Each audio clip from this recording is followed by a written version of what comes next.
Sam Coronadal. Anong region po yun? Region Prayer. Wow! Okay. So, ang question na dito na po.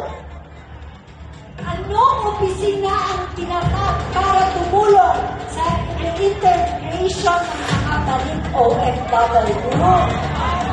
Anong opisina po ang para tumulong sa integration ng mga balik OFW?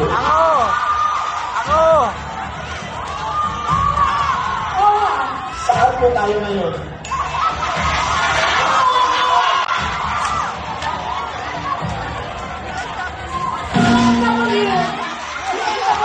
Anong meaning ng DFW? Department of Human Workers. Hindi daw, kami daw. National Integration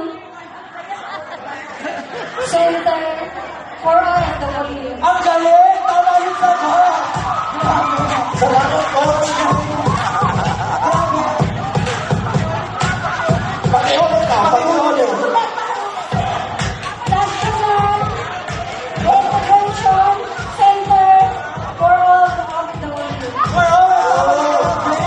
Ang galing! Ako hindi ko rin alam pero ang nangyayari, super. Pero nasa DFW ka rin yan. Oo, Mami Selfie. Thank you so much.